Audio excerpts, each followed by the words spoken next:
हिंदी सक्ती विरोधात ठाकरे बंधू एकत्र मोर्चा काढतायत। हिंदी सक्ती विरोधात एकच मोर्चा निघेल असं ठाकरेंच्या शिवसेनेचे खासदार संजय राऊत यांनी घोषणा केलेली आहे। दोन्ही बंधूंचा एकत्र फोटो पोस्ट करून राऊत यांनी ही घोषणा केलेली आहे। 5 जुलैला दोन्ही ठाकरे एकाच मोर्चामध्ये उतरणार आहेत। हिंदी सक्तीला विरोध करणारा हा मोर्चा आहे। मराठी भाषेसाठी आणि मराठी अस्मितेसाठी दोन्ही बंधू एकत्र येण्यासंदर्भात आता चर्चा सुरू झालेल्या आहेत। राजकीय वर्तुळाबरोबरच कार्यकर्त्यांमध्ये, सामान्य जनतेमध्ये सुद्धा यावरून चर्चा होत आहे। आमच्या बैठक आटपून मी बाहेर पडल्यावर, उद्धवजींचा निरोप घेऊन बाहेर पडल्यावर मला माननीय राज ठाकरे यांचा फोन आला। 7 तारखेत त्याने सहभागी व्हावं आमच्या मोर्चामध्ये। ही तारीख आपण 5 तारखेला करावी, जी 6 तारखेची आहे।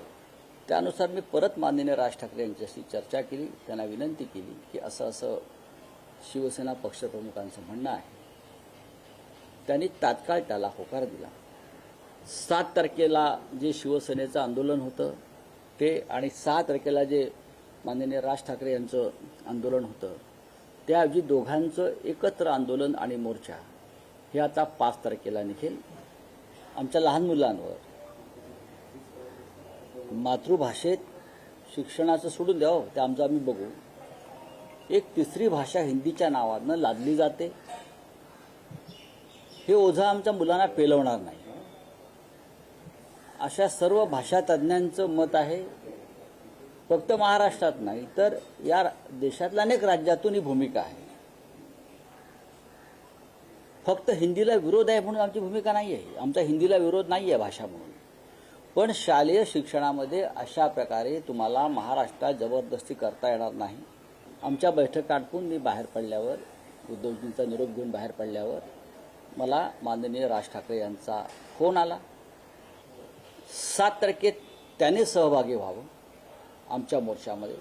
ही तारीख आपण 5 तारखेला करावी, जी 6 तारखेची आहे।